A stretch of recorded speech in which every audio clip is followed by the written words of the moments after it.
So viewers, আমাদের পুকুর পাড়া অভিযানের আজকে পঞ্চম দিন, আর আমরা এখন যাচ্ছি রায়ক্ষণ জলপ্রপাত দেখার জন্য। আর এই জলপ্রপাতটি আগামী গত এক বছরের ভিতরে কোনো টিম আসতে পারে না আর কি।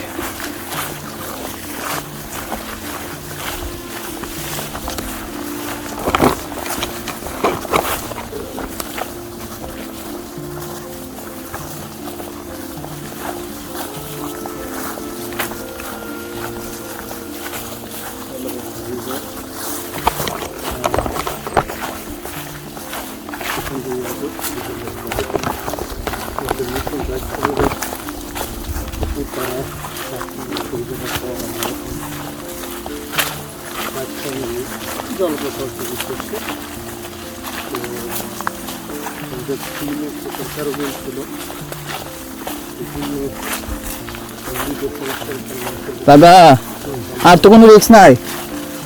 আর কোনো রিস্ক আছে?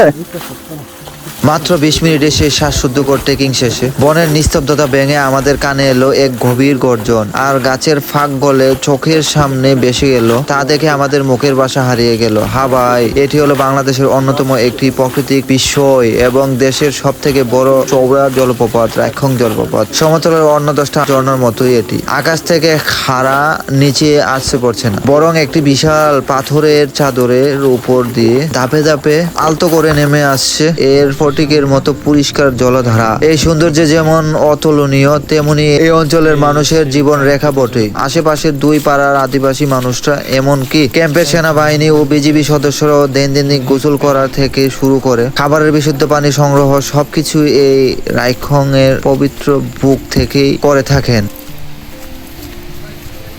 রায়ক্ষং এর এই অতুলনীয় জলধারা দেখতে দেখতে মনে এক অদ্ভুত প্রশান্তি চলে আসছিল। পবিত্র কোরআনের একটি আয়াতের কথা বারবার মনে পড়ছিল, যেন আল্লাহ তাআলা বলেছেন, তিনি আকাশ থেকে পানি বর্ষণ করেছেন, যা থেকে তোমরা পান করো এবং তা থেকে জন্মায় উদ্ভিদ। সূরা আন-নাহাল আয়াত 10।